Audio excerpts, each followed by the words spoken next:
ये मैं कहने के लिए नहीं रखूंगा।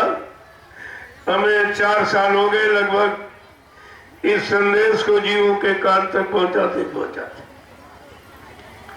तो आपको तो ये सोचना चाहिए, ये अमूल्य चीज रुपए में से नहीं मिलती, और कोई सांसारिक अक्षर विद्या पढ़ने वाला इसे दे भी नहीं सकता। यह है शब्द ज्ञान जो संत महापुरुषों के सिवा कोई जानता ही नहीं और न कोई इसे दे सकता। तो आपको तो ये सब जानकारी रखनी चाहिए थी।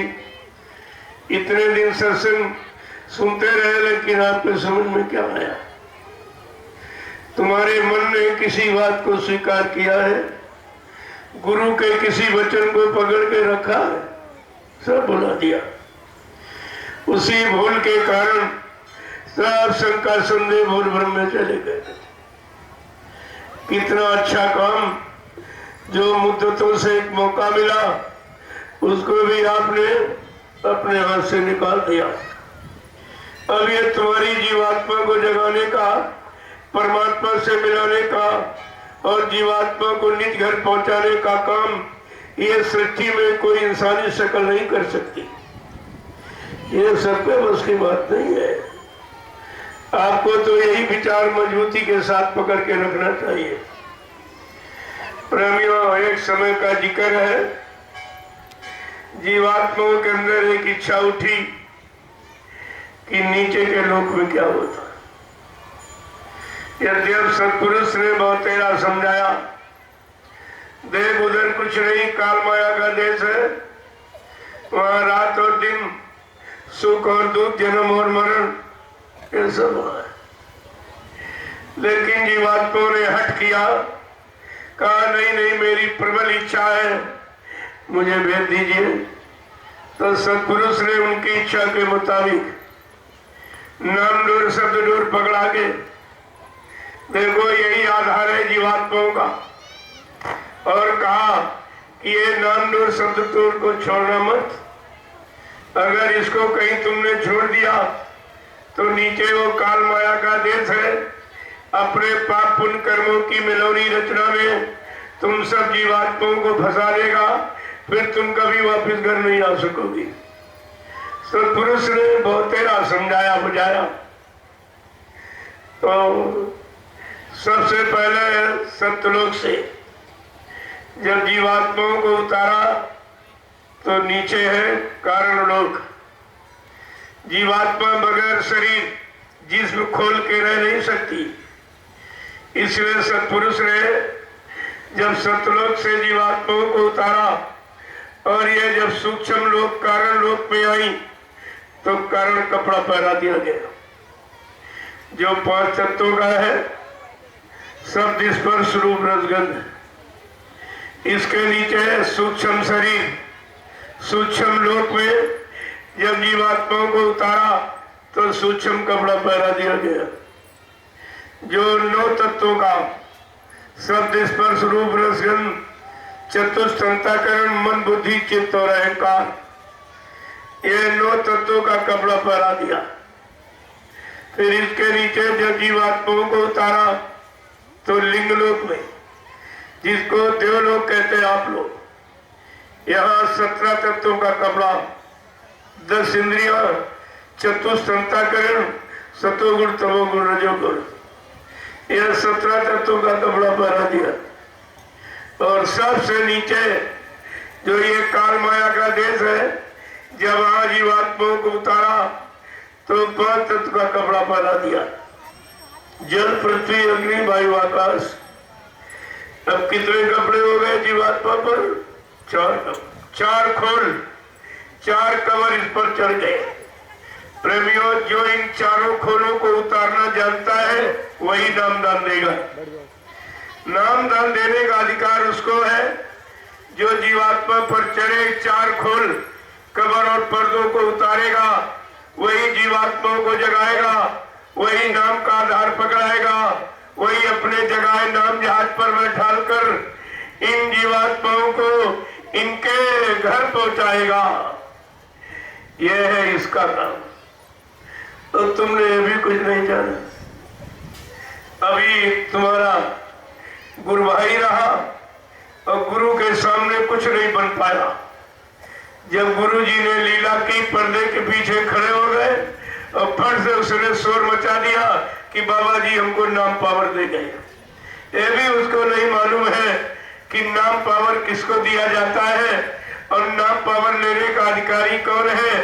फिर नाम पावर की कमाई करने वाला, और कमाई करके जब गुरु का आदेश मिले तब वो नामदान दे सकता, क्योंकि नामदान सबसे खराब, नामदान देना सबसे खराब है। बाबा जी ने सत्संग के दौरान क्या कहा था? बच्चा सब कुछ करना लेकिन नामदान मत देना, कोई गुरु मत बनना। जो 7 जन्म आगे 7 जन्म पीछे जीव के पाप कर्मों को हटा सकता है वो गुरु बनेगा। ये गुरु बनना सबसे खराब काम है। जीवात्मा की गंदगी, जीवात्मा पर तो गंदगी नहीं है, वो तो निर्मल है, लेकिन मन के संग दोष के कारण जो मन ने भोगों का रस लिया और कर्मों की गंदगी उठा के जीवात्मा के दरवाजे पर डाल दिया, जिसके कारण जीवात्मा का देखना सुनना बंद हो गया। देखो कितनी बड़ी चीज। तो जब जीवात्माएं मृत्युलोक मंडल पर आ गई तो काल ने कहा रे भाई क्या लेके आई है? उस समय हमारे सबके पास सच्चाई, ईमानदारी, प्रेम, प्यार, मोहब्बत, सेवा, दया, सदाचार, परमात्मा की यादगार कूट कूट के भरी थी। सब में संयम, त्याग, बैराग, सब कुछ, अच्छा खान पान, यह सब कुछ था। लेकिन काल ने कहा अरे फेंक इस सामान को, मेरे देश में आई है, मेरा वाला सामान ले। हमने आपने समझा कोई अच्छा सामान देगा, तो काल के कहने पर अच्छा वाला हमने आपने अपना गिरा दिया। फिर काल ने कहा ले ये झूठ, ये छल और कपट, ये बीमारी, ये हिंसा, ये मारकाट, ये अशुद्ध खान पान काल ने दिया, हमने अपने सबने दिया है। अब एक महापुरुष की तरफ से आवाज उठी है कि कलयुग में कलयुग जाएगा और कलयुग में सतयुग आएगा। ये कैसी विचित्र आवाज है, सृष्टि में अनोखी, क्योंकि धर्मशास्त्रों में भी लिखा है जब एक युग समाप्त हो जाता है तब दूसरा युग आता है। लेकिन समर्थ गुरु ने अपनी समर्थ शक्ति की पहचान हम सबके सामने खोल के रख दी। अभी कलयुग का प्रथम चरण ही 5,500 वर्ष ही निकल पाए, तब तक महापुरुष ने बीच में आवाज लगा दी कि कलयुग में कलयुग जाएगा और कलयुग में सतयुग आएगा। प्रेमियों, ये छोटी मोटी आवाज या और किसी के इतिहास में ऐसी आवाज तुमको सुनने को मिली? तुम फिर भी नहीं समझ पाए हो मेरा गुरु कितना महान, कितना बड़ा सर्वशक्तिमान, सो जो कि हम सब जीवात्माओं के हित कल्याण लाभ के लिए बीच में आवाज लगा दी, मैं जीवात्माओं को जगाऊंगा और इनको इनके घर पहुंचाऊंगा। तुम अपने हित की बात नहीं समझ पाए, इसीलिए बाबा जी ने ऐसा संकल्प ही रखा, ऐसा अजीबो धनुष रख दिया जो कोई तोड़ ही नहीं सकता है। उनका क्या संकल्प है? क्या उनके संकल्प को कोई अन्य व्यक्ति पूरा कर सकता है? तुम्हें यह ध्यान में रखना चाहिए था कि बाबा जी ने क्या कहा? कहा बच्चा मैं कलयुग को भगाऊंगा, सतयुग को लाऊंगा, सबको न्याय, सुरक्षा, रोजी रोटी की व्यवस्था बना के दूंगा, सबको शाकाहारी बनाऊंगा, सबकी जीवात्माओं को जगाऊंगा, परमात्मा से मिलाऊंगा और अपने नाम जहाज पर बैठाल कर इन जीवात्माओं को इनके घर पहुंचाऊंगा। क्या ऐसा संकल्प, ऐसी प्रतिज्ञा को कोई पूरा कर सकता है? जहां तुम गुरु को छोड़ के गए हो उनसे पूछो क्या तुम्हारे में कलयुग भगाने की शक्ति है, सतयुग लाने की शक्ति है, न्याय, सुरक्षा, रोजी रोटी दिलाने की कोई योजना तुम्हारे पास है? क्या तुम सबको, सारे देश को शाकाहारी बना सकते हो, या सबकी जीवात्माओं को तुम जगा सकते हो, या तुम्हारे पास कोई नाम जहाज है जिस पर बैठाल कर इन जीवात्माओं को इनके घर पहुंचा सकते हो? 2 मिनट में राज खुल जाए नाम का, नामदान क्या है। और गुरु की के वचनों को कोई इधर उधर नहीं कर सकता। वो अपनी जगह पर है, क्योंकि उनका अटल संकल्प है। कहा था बच्चा, मैं परिवर्तन करने आया हूं, परिवर्तन करके ही जाऊंगा। कोई माई कारण हमको परिवर्तन से रोक नहीं सकता है, न मेरा काम कोई कर सकता है, न हमको अपने काम से कोई रोक सकता है। ये छोटी मोटी बात और तुम्हारी समझ में कुछ नहीं आया कि तुम्हारा मथुरा जाने का, सत्संग सुनने का, दर्शन करने का, सेवा करने का, सेवा देने का, प्रचार करने का और नाम डालने कर सुमरन ध्यान भजन करने का मतलब क्या निकला? क्या मतलब निकला तुम्हारा? सब झूठ, सब धोखा। क्या गुरु ने धोखा देने के लिए नाम दान दिया? क्या आपने गुरु से धोखा पाने के लिए नाम दान दिया था? ये दोनों रिश्तों को समझना चाहिए, लेकिन तुम्हारी समझ में कुछ नहीं आया। बाबा जी बराबर इशारा करते रहे कि बच्चा, ये काल माया का देश, बड़ी होशियारी के साथ रहना। किसी के राज्य में, किसी के देश में, किसी की हुकूमत में, किसी के अधिकार में तुम मनमानी नहीं कर सकते हो। जब जैसा चाहेगा तब तैसा वो घुमा के रख देगा। जब बड़े बड़े ऋषि मुनि योगी महर्षि और तारी शक्तियां कुछ नहीं कर पाई, उनको भी अपने दायरे से काल माया ने अलग होने नहीं दिया। जब जैसी इच्छा हुई तब तैसा उनसे भी काम कराया। तो जीवात्माओं को घर जाने का मौका कहां था? ये तो समृद्ध गुरु की दया हो गई, जो उन्होंने आपको ये अमोलक धन, नाम का धन, जीवात्माओं के धन का दान आपको दे दिया, और उसके बदले आपसे कुछ नहीं, कुछ भी आपसे लिया नहीं उसके बदले। तो तुम्हें तो यह सोचना चाहिए था, ये अमोलक धन ऋषि मुनि महात्माओं के पास भी नहीं था, योगियों के पास, अवतारी शक्तियों के पास, ज्ञानी विज्ञानियों के पास भी अमूलक धन ये जीवात्माओं का उनके पास भी नहीं था, और आपको मुफ्त में दे दिया। जबकि ऋषि मुनि योगी महर्षियों ने हजारों वर्ष जंगल में तपस्या किया, तरह तरह के यत्न किए, शरीर को सुखा दिया, हड्डियों को गला दिया, सारे शारीरिक और संसार के भोगों को छोड़ दिया, लेकिन उनको भी परमात्मा पाने की युक्ति नामदान नहीं मिला, क्योंकि उस समय संत महापुरुष नहीं आए थे। यह संत महापुरुषों का आगमन अभी एक कलयुग में, जब से कबीर साहब आए तभी से यह संत मत चला, और संत नाम तुम्हें सुनने को मिला, इसके पहले कुछ नहीं था। इसीलिए जीवात्माएं यहां से निकल नहीं पाई।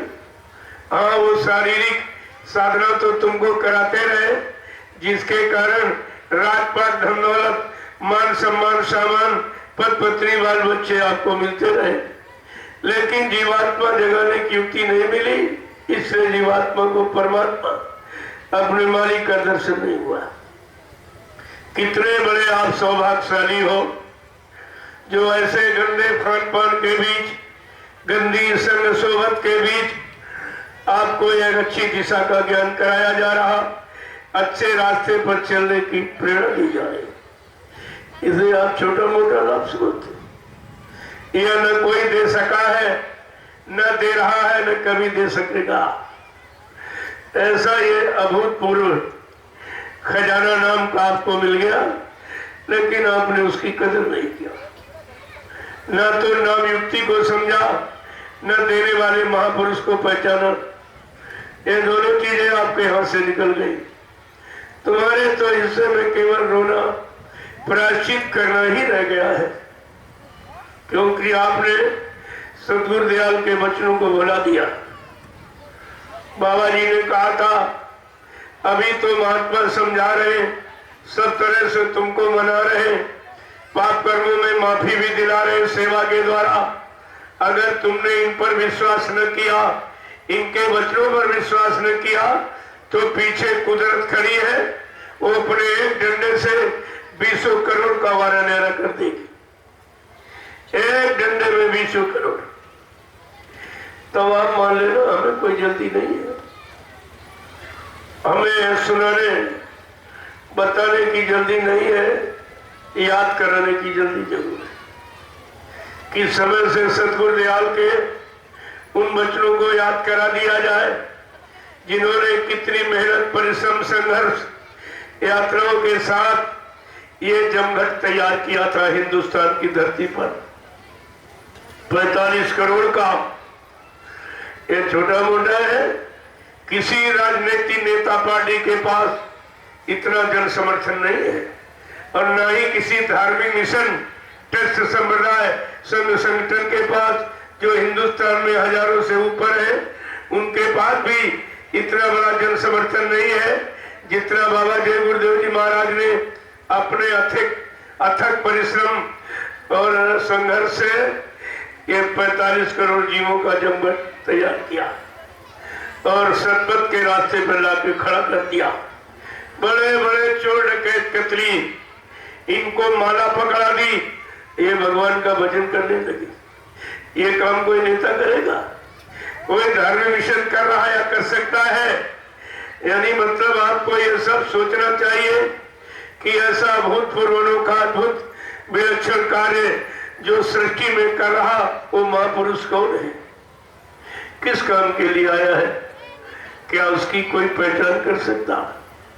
बाबा जी ने कहा भी था हमें कोई नहीं पहचान सकता, जब तक मैं नहीं बताऊंगा मुझे कोई नहीं पहचान सकता। कितनी बड़ी बात है ये कि मतलब एक व्यक्ति सृष्टि में ऐसा अनोखा जो ये कह रहा मुझे कोई पहचान ही नहीं सकता, चाहे विश्व की सारी सीआईडी मेरे पीछे लगा दी जाए, जब तक बच्चा मैं नहीं बताऊंगा मुझे कोई नहीं पहचान सकता। तुम फिर भी नहीं समझ पाए हो कि हमारा गुरु कितना महान, जो विश्व को चैलेंज कर रहा अपनी पहचान के बारे में। जब पहचान नहीं तो काम को कौन पहचानेगा, नाम को कौन पहचानेगा, उद्धाम को कौन जाएगा? ये सब जानकारी आपको रखनी चाहिए थी। प्रेमियों, जब काल माया ने अपने पाप पुण्य कर्मों की मिलोनी रचना में हम सब जीवात्माओं को फंसा दिया, जीवात्माएं घर वापस नहीं पहुंची, काल को तो दयाल को चिंता हो गई। राग दया को मृत्यु संता, संतों के हृदय में दया उठी। उन्होंने अपना सत्यलोक मंडल छोड़कर इस मृतलोक मंडल पर हम सब जीवात्माओं को काल माया के देश में फंसा देखकर लेने के लिए आ गए और आवाज लगा, चुपके से नहीं, आवाज लगाई। सारे हिंदुस्तान में कोई प्रांत, जिला, ब्लॉक, तहसील, शहर, कस्बा, गली, गांव को छोड़ा नहीं जहां पर आवाज न लगाई हो या अपने प्रेमियों के हाथ यानी संदेश न भेजा हो, ऐसा सृष्टि में किसी ने काम नहीं किया। ये सृष्टि के प्रथम महापुरुष जिनका अनोखा द्वितीय विलक्षण कार्य ये जीवात्माओं के हित में, और जिसको आप समझ नहीं पाए हो, तुम अपना हित नहीं समझ पाए हो, जबकि धर्मशास्त्रों में लिखा है हित अनहित पशु जाना, मानव तन गुण ज्ञान निधाना। यानी हित अनहित पशु भी जानता है और तुम मनुष्य होकर के अपना हित नहीं समझ पाए। कहां से मेरा हित है, कहां से मेरा लाभ है, ये सब जानकारी आपने खत्म कर दी। इसीलिए दुख का कारण बन गया। सब लोग रो रहे हैं, सब दुखी। देखो, समाज का निर्माण दो ही विभाग से, एक गरीब एक अमीर, और जहां दोनों परेशान हो, गरीब भी परेशान और अमीर गरीब से ज्यादा परेशान।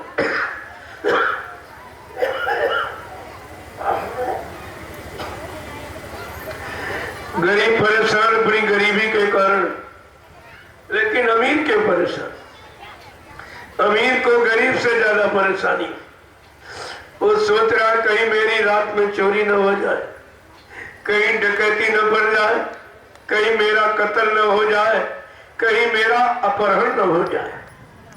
अरे अमीर से गरीब से ज्यादा दिन की रोटी और रात की नींद खत्म हो गई। जहां पर दो ही वर्गों से समाज का निर्माण हुआ और दोनों वर्ग परेशान हो, बताइए आपके पास क्या बचा है? इस समय बचा क्या? तो ऐसा विचार करना चाहिए। जब जीवात्मा वापिस नहीं पहुंची तो सत्पुरुष ने सदगुरु को भेजा, जाओ उनको जगाना, उनको चिताना, उनको अपने घर का भेद और रास्ता बताना और अपने नाम जात पर बैठाकर उन जीवात्माओं को उनके घर पहुंचाना। ये हुक्म आदेश सत्पुरुष का लेकर के संत सदगुरु पधारे। जब संत सदगुरु आए, देखा कि जीवा मतलब मन की डोरी माया के हाथ में, बुद्धि की डोरी ब्रह्मा के हाथ में, चित्त की डोरी विष्णु भगवान के हाथ में, अहंकार की डोरी भगवान शिव के हाथ में और आत्मा की डोरी निरंजन भगवान के हाथ में। सब झगड़े पकड़े बैठे थे। बड़े ध्यान से सुनिए तब तुम्हारी समझ में आएगा। सब झगड़े पकड़े बैठे और जीवात्मा के चारों तरफ काम क्रोध लोभ मोह अहंकार पहरा लगा रहे थे। बताइए ऐसी स्थिति में इस जीवात्मा को कौन जगाएगा, कौन बंधनों से मुक्त कराएगा, कौन नाम आधार पर उसको देगा, कौन नाम जहाज पर बैठा कर ले जाएगा? ये किसी इंसान की बस की बात है? कितने घेरे में, कितने कठिन बंधनों में बांध कर काल माया ने इसको रखा है, तो इसे छुटकारा कौन दिलाएगा? और सर्वप्रथम सदगुरु दयाल ने क्या किया? हमारी आपकी जीवात्माओं के हित के लिए उन्होंने काल के हाथ से, निरंजन भगवान के हाथ से हमारी आपकी आत्मा की डोरी को छीनकर अपने हाथ में लिया, तब नामदान दिया। ऐसे नामदान दिया जाता है। और एक ने हल्ला मचा दिया, बाबा जी हमको कह दे, शुरू कर दिया उसने। उसको ये नहीं मालूम अज्ञानी को कितना भारी बोझा तू ला रहा है। जीवात्मा देवी नामदान वो देगा जो जीवात्माओं के ऊपर चढ़ा, यानी कर्म कर्जा मन के द्वारा एक गंदगी जो उतारेगा वो देगा। यह सुनाना देना नहीं बहनों, तुमने सुनाना और देना समझा नहीं। सुनाने वाला सुनाता लेकिन दे नहीं सकता। और नामदान देने वाला जब सत्पुरुष के हुक्म से आता है और जब वो नाम को जगाता है, नाम को सिद्ध करता है, वो नामदान देता है। उसको अधिकार सृष्टि में, ऐसे नहीं। ऐसे तो 10 साल के बच्चे ने अगर गुरु जी के यहाँ जाके नामदान सुन लिया तो उसको भी नामदान मालूम है। वो सुना सकता लेकिन दे नहीं सकता, यानी लाभ नहीं करा सकता। देने का मतलब न जीवात्मा को जगा सकता है, न उस पर चढ़े पर्दों को उतार सकता है, और न इसके पास नाम जहाज है जिस पर बैठाल कर इन जीवात्माओं को इसके घर पहुंचा सकता। ये काम सृष्टि में किसी का नहीं।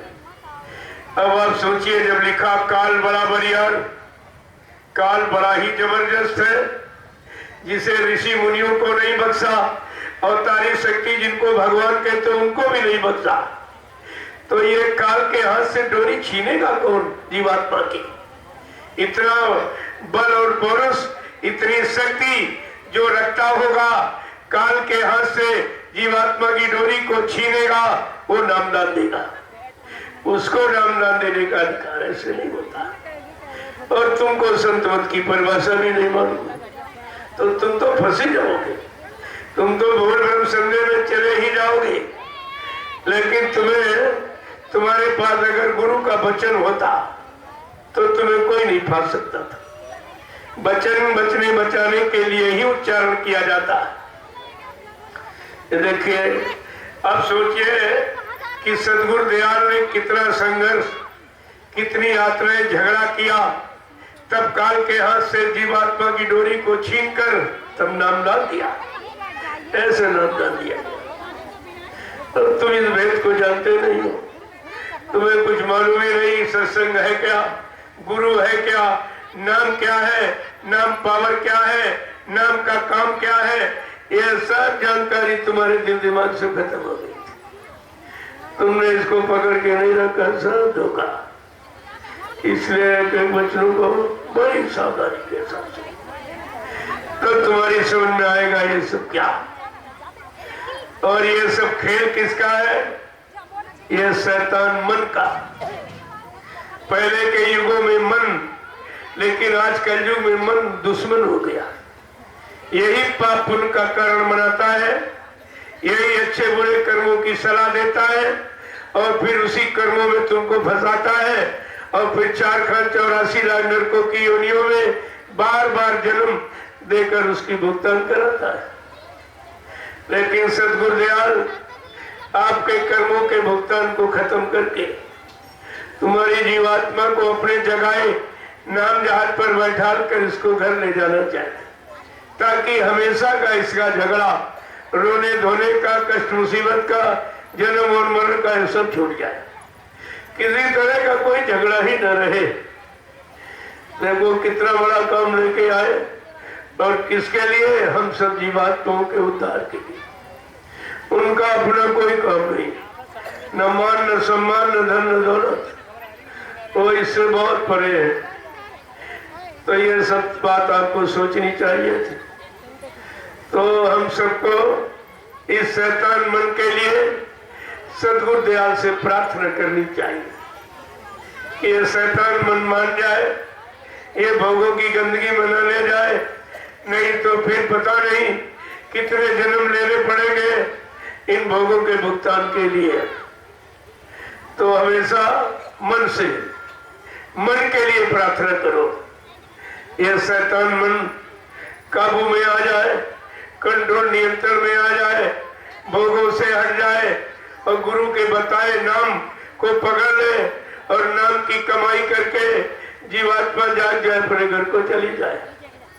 ऐसी प्रार्थना हम सबको सद्गुरु दयाल से करनी चाहिए, क्योंकि मन की प्रार्थना और कोई स्वीकार नहीं कर सकता। सब मन के अनुसार तो चल रहे, और मन के हुक्म का पालन कर रहे, और मन के बनाए कर्मों के जाल में फंसे हैं। इनसे आप क्या प्रार्थना करोगे? इसलिए प्रार्थना चेतन शक्ति, जो चेतन दयाल देश से आई है, जिनको संत सद्गुरु कहते हैं, जब इनसे प्रार्थना करोगे तो ये शैतान मन काबू में आ जाएगा। वैसे जब ऋषि मुनि तपस्या करके काबू में नहीं रख पाए, संयम नियम त्याग ब्रह्मचर्य का पालन करके नहीं रख पाए, तो ये कजू बेचारा कुछ नहीं कर सकता।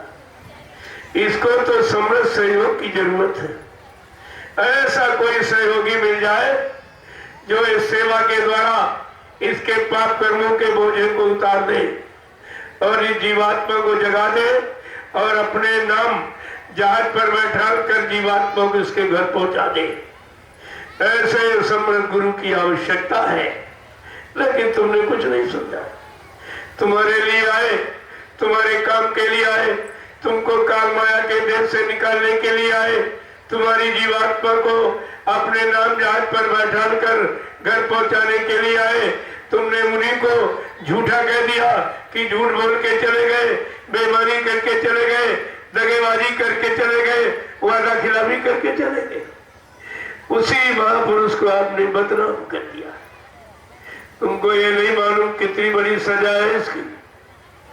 जो गुरु को कलंक लगाता है, गुरु को झूठ बोलने वाला, वादा खिलाफी करने वाला, दगेबाजी करने वाला सिद्ध करता है, उसको कौन सी योनि में जन्म लिखता है? धर्मशास्त्रों के पन्ने खोल के पढ़िए, क्या लिखा? जे जन गुरप्रीत निंदा करही ते चमगादड़ है बहुत तरही।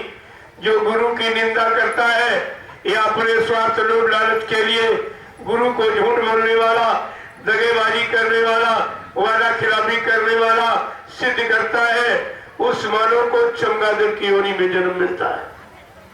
पहले वो चमगादड़ एक पक्षी है, सूर्य निकलते उसकी आंख बंद हो जाती। वो इतना नारकी पातकी है कि सूर्य का दर्शन नहीं कर सकता, उसकी आंख बंद हो जाती। और पेड़ में दिन भर उल्टा टंगा रहता। ये सजा है।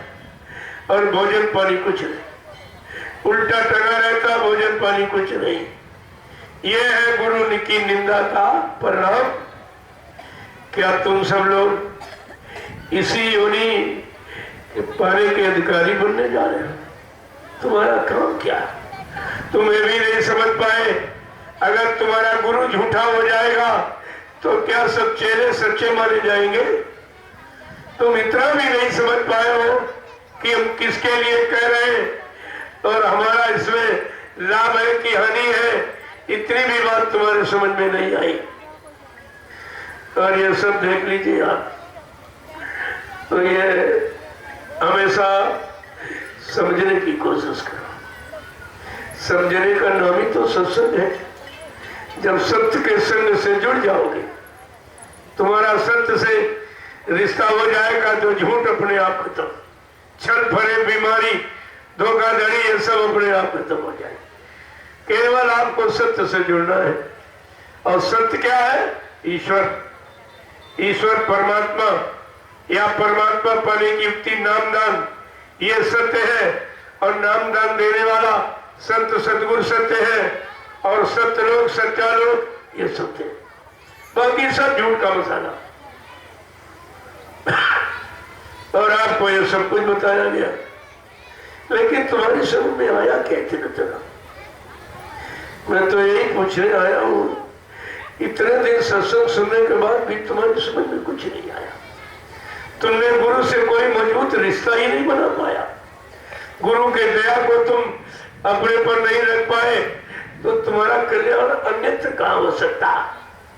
इसलिए सब लोग जब कभी बैठा करो, अपने शैतान मन के लिए सदगुरु दयाल से याचना वंदना प्रार्थना करते रहो। यह शैतान मन रुक जाए, भोगों से हट जाए, गुरु के नाम, गुरु की बताई नाम युक्ति में लग जाए तो धीरे धीरे सेवा में लग जाए। क्योंकि तीन ही चीजें आपके लिए है। इस मन को कंट्रोल नियंत्रण करने के लिए तीन चीजें: सत्संग करो, सेवा करो और भजन करो। अध्यात्म के तीन स्तंभ हैं ये। तीन ही बाहर में है, तीन ही अंदर में है।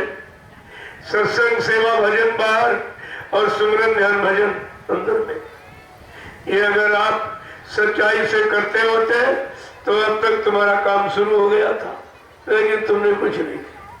तो अब इधर उधर निंदा आलोचना बुराई इसकी और उसकी अज्ञानता बोल भ्रम में जो फंसे रहे हो, उसी का कारण है कि सतगुरु दयाल ने एक हल्का फुल्का टेस्ट लिया और सब उसी में फेल हो गए। सब फेल हो गए, कोई गुरु के पास नहीं, सब दूर भग गए।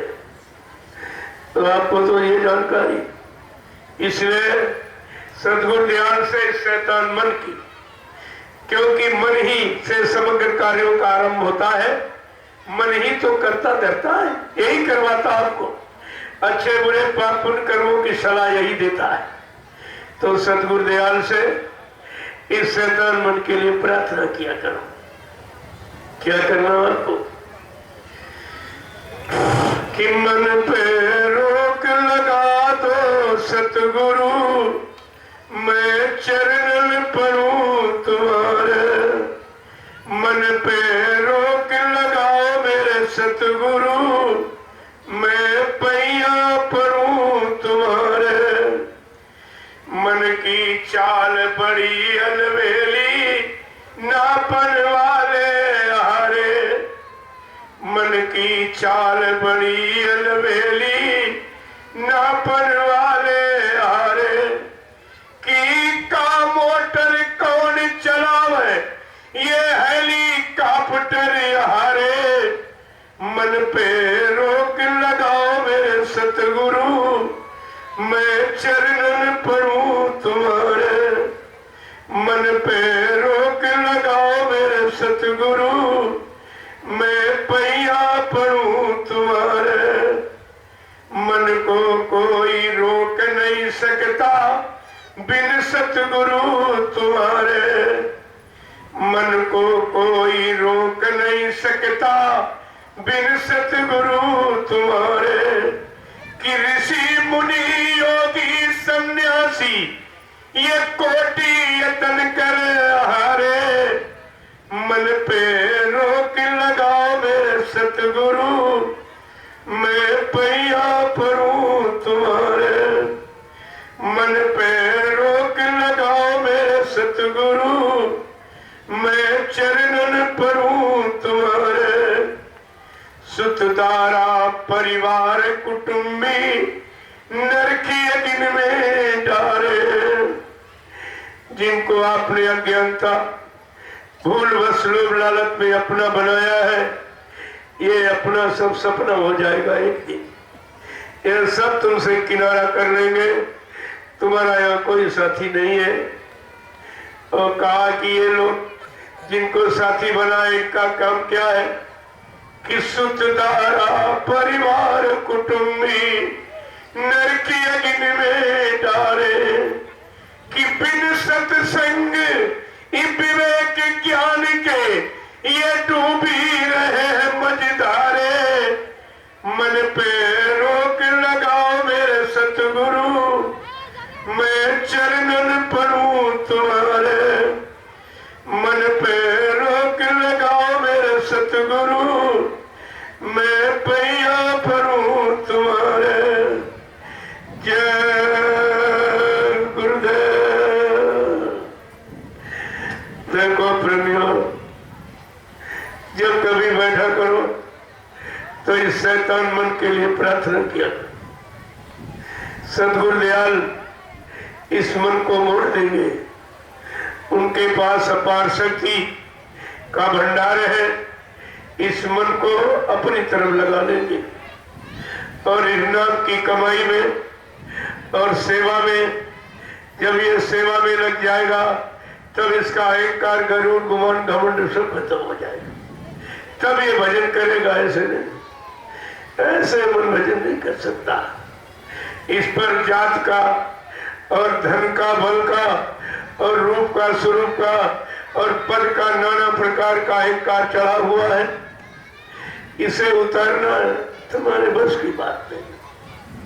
सतगुरु दयाल सत्संग सुना सुना करके ये मोया है, मोया लगा के मन को ढीला करेंगे और धीरे धीरे इसको सेवा का पाठ पढ़ाएंगे।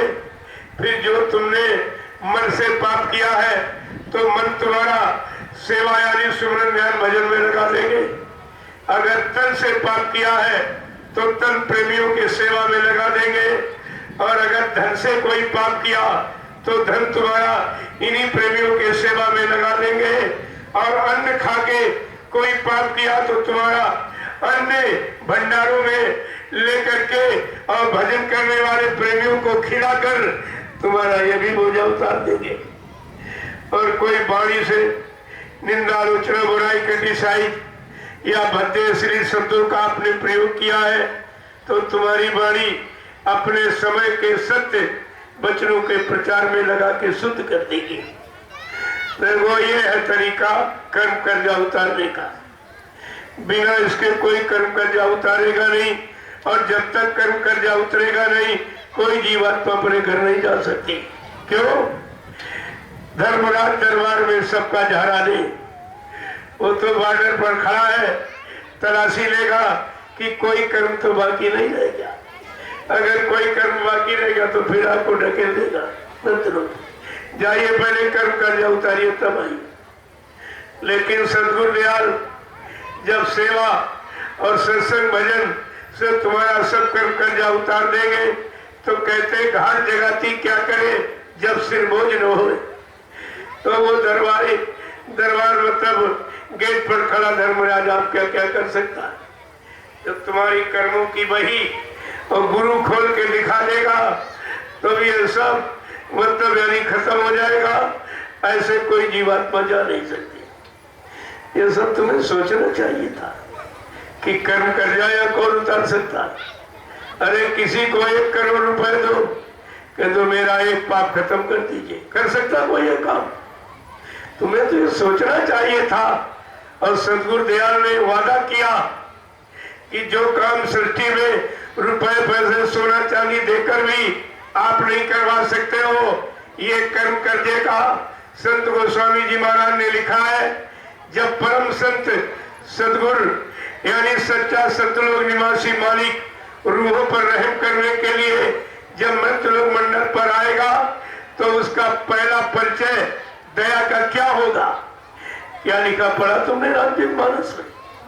किसन मुख जी वह होए मोए जब ही और जन्म कोटि अगना सोत वही। ये काम कोई किया किसी?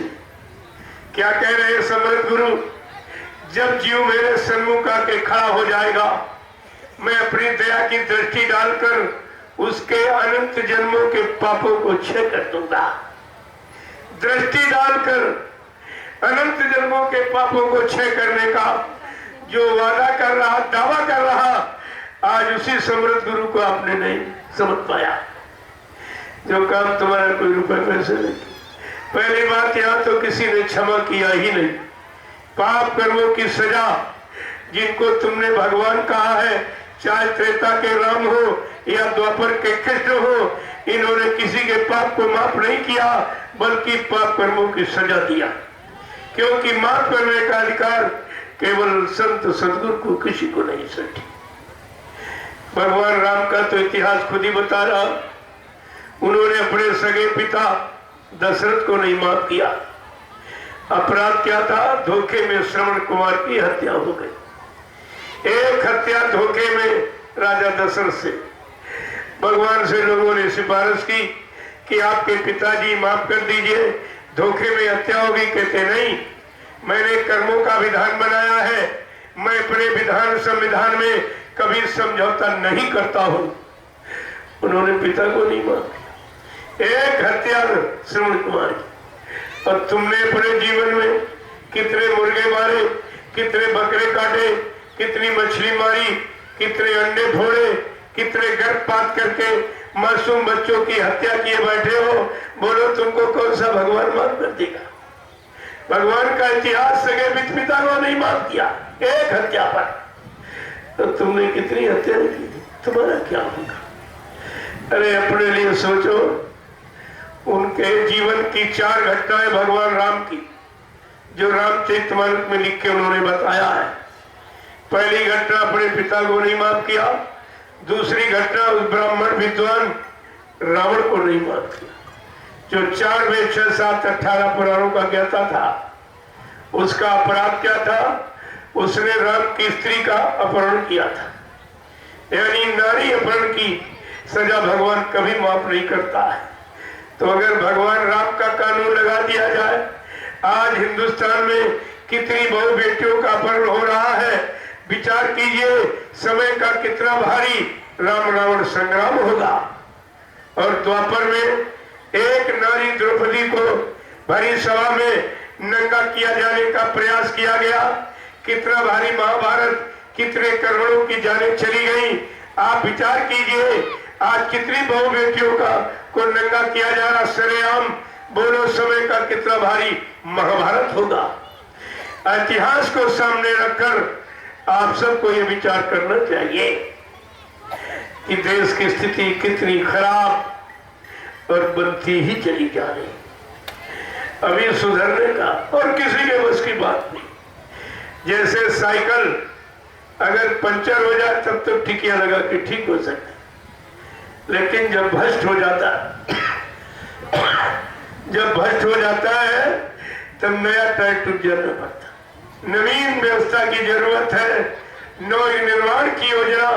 इसीलिए बाबा जय गुरुदेव जी महाराज ने नवयुग निर्माण की योजना का तुम्हारे सामने जिक्र किया है कि जब तक भारत देश को न्यू मशीन नहीं मिलेगी, नवयुग निर्माण की योजना लागू नहीं की जाएगी, तब तक कोई भी हिंदुस्तान की स्थिति को ठीक नहीं कर सकता। किसी की बस की बात ये नहीं कि आप ठीक कर दीजिए। और 60 साल से सब ठीक करने के तो नारे लगा रहे हो। जब से आजादी आई तुम्हारे हाथ में पकड़ाई गई। सब नारे सुख शांति के लगा रहे, गरीबी दूर करूंगा, बेरोजगारी दूर करूंगा, टैक्स कम कर दूंगा, ये वो सब, लेकिन सब नारेबाजी हो रही।